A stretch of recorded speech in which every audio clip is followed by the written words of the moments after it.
இன்னைக்கு நான் ரொம்பவே சிரிச்சிட்டேன். அச்சோ! நாளைக்கு ஏதாவது மோசமா நடக்காம இருந்தா சரி. இப்படி சிரிக்கிற போதெல்லாம் நினைத்துக் கொள்றவங்க நம்மள 10ல 5 பேராவது இருப்போம். வாழ்க்கைங்கிறது இன்பமும் துன்பமும் நிறைஞ்சது. அதனால இன்னைக்கு சிரிச்சா நாளைக்கு அழுவோம் அப்படிங்கிற லாஜிக் நம்ம மனசுல இருக்கு.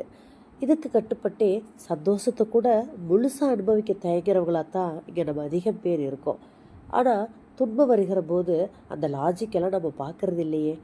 கவலையோடு இருக்கிறதுல அவ்வளோ ஆனந்தம் நமக்கு.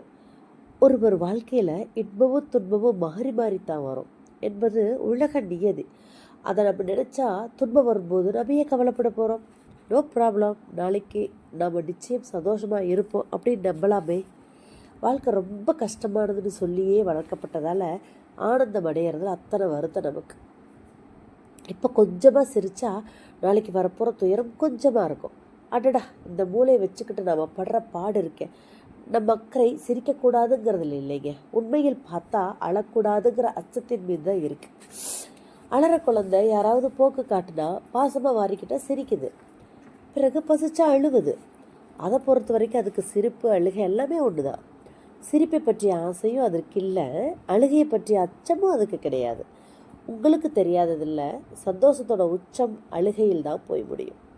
அளவுக்கு அதிகமாக சிரிக்கவும் கண்ணீர் விட்டு அளவும் நம்ம சமூகம் சொல்லாத தடம் ஒன்று விதிச்சிருக்கு. சிரிப்பதில் பெண்களுக்கும் அழுவதில் ஆண்களுக்கும். அதனால சிரிப்பு வந்தால் சிரியுங்க, நாளைக்கு அழுக வந்தால் அழுதுக்கலாம். கொஞ்சமாக சிரித்து கொஞ்சமாக அலறதை விட நிறைய சிரித்து நிறைய அழுங்கலை. இந்த சமூக சங்கடங்களை தாண்டி இதில் ஒளிந்து கிடைக்கிற மனச்சங்கடங்கள் அதிகம். நாம் மகிழ்வோடு இருப்பதற்காக படைக்கப்பட்டவர்களா, இல்லை அழுது கொண்டு திரியட்டும் என்று சொல்லி படைக்கப்பட்டவர்களா?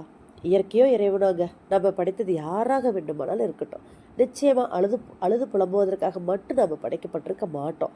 இங்கே சந்தோஷங்கள் நிறைய இருக்குது, அனுபவிக்கத்தான் ஆள் இல்லை அப்படிங்கிறது ஒரு சீன பழமொழி.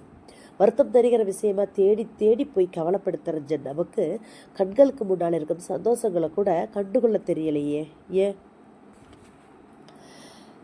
நாளைய பற்றிய பயமும் கவலையும் தான் இன்றைய சந்தோஷத்தை அனுபவிக்க நமக்கு தடை போடுது.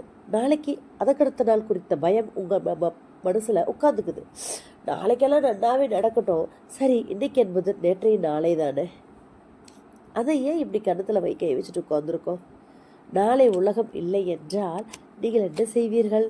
அநேகமாய் நாளைக்கு உலகம் இருக்காதா, அச்சுச்சோ இப்படி உலகம் இல்லையானால் நான் என்ன செய்வது என்று இப்படியே கவலைப்பட ஆரம்பிச்சிருவோம்.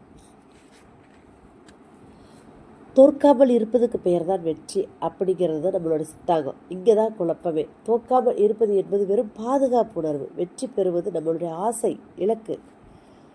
நம்மளுடைய எண்ணம் வெற்றி குறித்தே இருக்குதுன்னா இலக்கு நோக்கி ஓடணும், தோல்வியின் பின்னால் ஓடக்கூடாது.